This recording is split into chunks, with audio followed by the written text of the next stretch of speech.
What is the importance of crime scene investigations?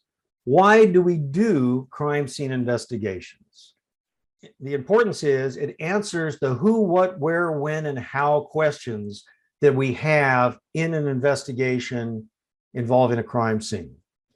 Now, if you have ever taken journalism, you'll notice that one of those questions is missing. It's the why. So if you take journalism, they say you want to have who, what, when, where, how, and why. I left the why out because often we have no clue why. And it's really not critical to know that, especially while we're doing the crime scene investigation. Now, if you know the why, it can help in the investigation of the scene, but typically we don't. But as we are working, it's more than just picking up evidence and taking pictures and taking measurements. We need to figure out what happened and collect the right things and do crime scene reconstruction so we can determine really the how and all of that.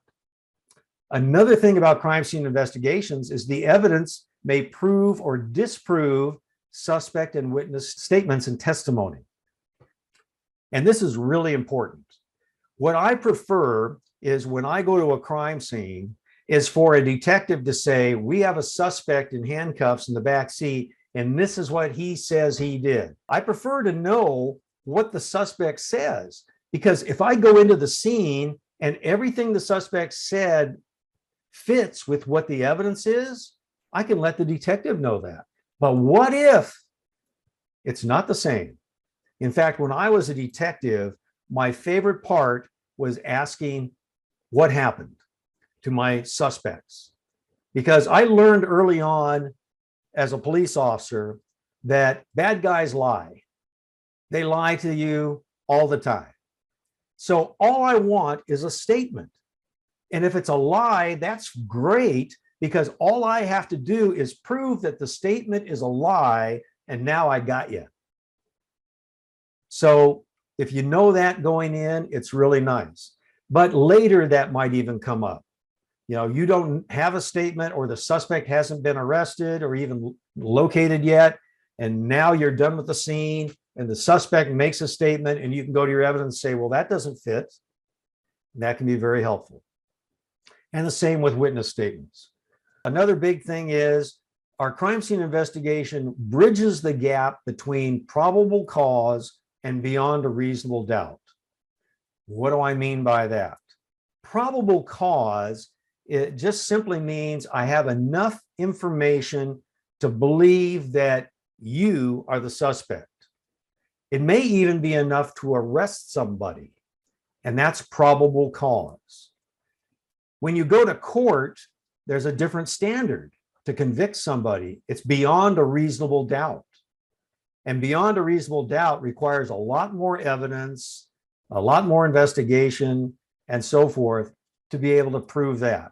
So how do we get from probable cause to beyond a reasonable doubt? Through our evidence. So that's why what you and I do is really, really important. A really good friend of mine worked in the crime lab. And he told me one time, hey, if you ever want to make it big, get in the crime lab. That's where the important stuff is done. And I said to him, hey, if I collect evidence improperly, does that help you? Well, no. What if I miss something? I don't collect it at all. Does that help you? No. Well, I think my job's pretty darn important. Maybe it's even more important than yours. So that's what we do. We bridge that gap. So just a little bit more information.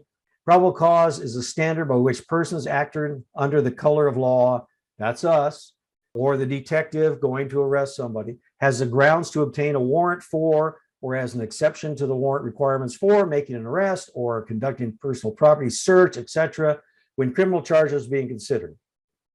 The term probable cause comes from the Fourth Amendment. And what does the Fourth Amendment say? The right of the people to be secure in their persons, houses, papers, and effects against unreasonable searches and seizures shall not be violated, and no warrants shall issue, but upon probable cause, supported by oath or affirmation, and particularly describing the place to be searched and the persons or things to be seized. And it says, upon probable cause. So probable cause is a standard, and that standard can be met fairly easily. It's a fairly easy standard to get a judge to sign off on. But when you go to court and you want that beyond a reasonable doubt, now you've got to prove yourself. The evidence upon which a jury is justified in returning a verdict of guilty must be sufficient to produce a conviction of guilt to the exclusion of all reasonable doubt. Unfortunately, some juries get a little hung up and they're thinking all doubt, which that doesn't mean. All reasonable doubt, which is doubt that a reasonable person would use in the circumstances. That's about crime scene investigations. We need to bridge that gap between reasonable cause for arrest or a warrant to beyond a reasonable doubt to convict someone or to prove someone innocent. I mean, it's important what we do.